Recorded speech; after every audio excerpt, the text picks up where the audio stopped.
ઉપર બિરાજમાન એવા ચંડી ચામુંડા માતાજીની પ્રાગટ્ય કથાની વાત કરીશું। હજારો વર્ષો પહેલાની આ વાત છે। શ્રી ચામુંડા માતાજીનો ડુંગર હજારો વર્ષો જૂનો હોવાનો ઉલ્લેખ થાન પુરાણ નામના પુસ્તકમાં જોવા મળે છે। દેવી ભાગવત અનુસાર હજારો વર્ષો પહેલા અહીં ચંડ અને મુંડ નામના બે રાક્ષસનો ખૂબ જ ત્રાસ હતો। ત્યારે ઋષિ મુનિઓએ યજ્ઞ કરી આદ્ય શક્તિમાની પ્રાર્થના કરી।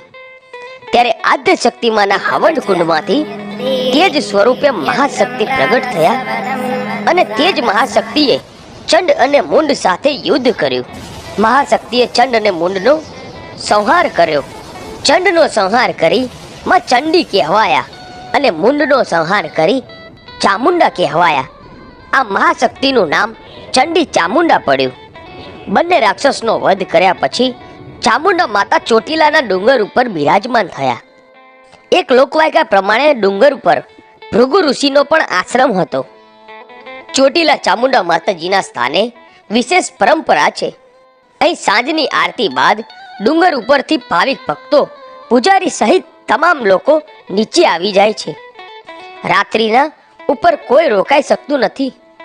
એકમાત્ર નવરાત્રી દરમિયાન જ પૂજારી સહિત 5 વ્યક્તિને ડુંગર ઉપર રાત્રિ રહેવાની મંજૂરી માતાજીએ આપેલી છે। ડુંગર ઉપર મુખ્ય માતાજીના 2 સ્વરૂપ છે। આ 2 સ્વરૂપમાં ચંડી અને ચામુંડા બિરાજમાન છે, જેમણે ચંડ અને મુંડ નામના રાક્ષસનો વધ કરેલો। ચામુંડા માતાજીની મૂર્તિ જોઈએ તો તેમાં 2 મુખ દેખાય છે। ચામુંડા માતાજીની છબીમાં તેમની ઓળખ મોટી આંખો અને લાલ અને લીલા રંગના વસ્ત્રો સાથે તથા ગળામાં ફૂલોનો હાર વડે જોઈ શકાય છે। તેમનું વાહન સિંહ છે।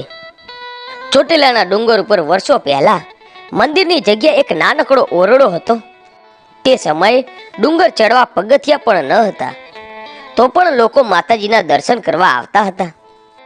આશરે 155 વર્ષ પહેલા મહંત શ્રી ગોસાઈ ગુલાબગીરી હરિગીરી બાપુ ડુંગર પર ચામુંડા માતાજીની પૂજા કરતા અને મંદિરના વિકાસના કાર્યો કરતા। હાલ તેમના વારસદારો વંશ પરંપરાગત રીતે ચામુંડા માતાજીની સેવા પૂજા કરે છે અને અત્યારે મંદિરે આવતા યાત્રાળુઓને સગવડ મળી રહે તે માટે કાર્ય કરે છે। ચામુંડા માતાજી ગોહિલવાડના ગોહિલ દરબારો, જૂનાગઢ તરફના સોલંકી, ડોડિયા, પરમાર, રાજપૂત, ખાચર ખુમાણ, કાઠી દરબારો, સોની, દરજી, પંચાલ, ઉત્તર ગુજરાતના ઠાકોર સમાજ, કચ્છના રબારી તથા આહિર સમાજ, દીવ સોમનાથ વેરાવળ તરફના ખારવા સમાજ, મોરબી તરફના સતવારા સમાજ તથા અન્ય ઘણા બધા સમાજના કુળદેવી તરીકે પૂજાય છે। શ્રી ચામુંડા માતાજીના ડુંગર ચડવા માટે હાલ 635 જેટલા પગથિયા છે, જેમાં ચડવા તથા ઉતરવાની અલગ અલગ વ્યવસ્થા કરવામાં આવેલી છે। વર્ષની 3 મુખ્ય નવરાત્રિ મહા, ચૈત્ર તથા આસો માસમાં માતાજીના ડુંગર પર અને સમગ્ર તળેટી તથા હાઈવે પર જાણે કે ધાર્મિક મિની કુંભ મેળો ભરાયો હોય તેવા રૂડા ધાર્મિક સભર દ્રશ્યો જોવા મળે છે। ખાસ કરીને આસો માસની નવરાત્રિથી છેક દિવાળી સુધી મોટી ઉંમરના વયોવૃદ્ધો પણ હૃદયમાં માતા પ્રત્યેની અપાર શ્રદ્ધા સાથે સડસડાટ ડુંગર ચડી જાય છે। તો મિત્રો, આ હતો ચામુંડા માતાજી ચોટીલાનો